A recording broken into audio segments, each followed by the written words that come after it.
ಏ ಎದ್ದೋಳ್ರಪ್ಪ, ಲೇಟ್ ಆಗುತ್ತೆ, ಒಳ್ಳೆ ದಾಟಬೇಕು. ಹಾಯ್ ಸ್ನೇಹಿತರೆ, ಬೆಳಿಗ್ಗೆ 7:30. ಇವತ್ತು 5ನೇ ದಿನದ ಪಾದಯಾತ್ರೆನ ಶುರು ಮಾಡ್ತಾ ಇದ್ದೀವಿ. ಇವತ್ತು ಸ್ವಲ್ಪ ಲೇಟ್ ಆಯಿತು, ಯಾಕೆ ಅಂದರೆ ಹೊಳೆ ದಾಟಬೇಕಿಲ್ಲಿ. ಹೊಳೆ ದಾಟೋದಕ್ಕೆ 10 ಗಂಟೆ ಮೇಲೆ ಇರೋದು ಪರ್ಮಿಷನು, ಅದಕ್ಕೆ ಮುಂಚೆ ಬಿಡಲ್ಲ. ಅದಕ್ಕೋಸ್ಕರ ನಾವು ಲೇಟಾಗಿ ಸ್ವಲ್ಪ ರೆಸ್ಟ್ ತಗೊಂಡು ಇವಾಗ ಓಡ್ತಾ ಇದ್ದೀವಿ. ಇವಾಗ ನಾವೆಲ್ಲರೂ ಹೊಳೆ ಹತ್ರ ಹೋಗ್ತಾ ಇದ್ದೀವಿ, ಹೊಳೆ ದಾಟೋದಕ್ಕೆ. ಸ್ನೇಹಿತರೆ ನೋಡಿ, ಈ ನಾಯಿ ನಮ್ಮ ಜೊತೆನೆ ಬೆಂಗಳೂರಿಂದ ಬಂದಿರೋದು. ಇದು ಮತ್ತೆ ಬೆಟ್ಟಕ್ಕೆ ಹೋಗಿ ರಿಟರ್ನ್ ನಮ್ಮ ಜೊತೆನೆ ಬೆಂಗಳೂರಿಗೆ ಬರುತ್ತೆ. ಸ್ನೇಹಿತರೆ ನೋಡಿ, ಫುಲ್ಲು ಸುತ್ತ ಕಾಡು, ಒಂದೂರೂ ಇಲ್ಲ.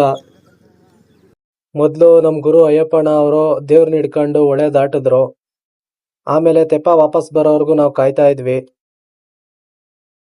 ಆಮೇಲೆ ತೆಪ್ಪ ಬಂದಿದೆ, ನಾವು ಹತ್ಕೊಂಡು ಹೊರಟ್ವಿ.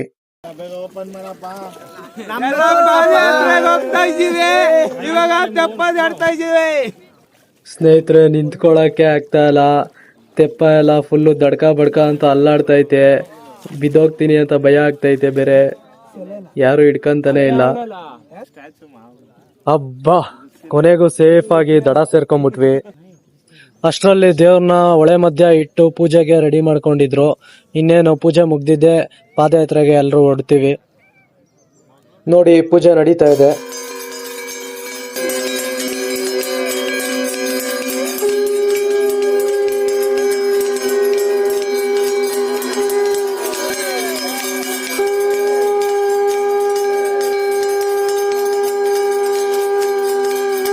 ಇನ್ನೇನು ಪೂಜೆ ಮುಗಿಸಿ ಎಲ್ಲ ಹೊರಡ್ಬೇಕಿತ್ತು ಪಾದಯಾತ್ರೆಗೆ.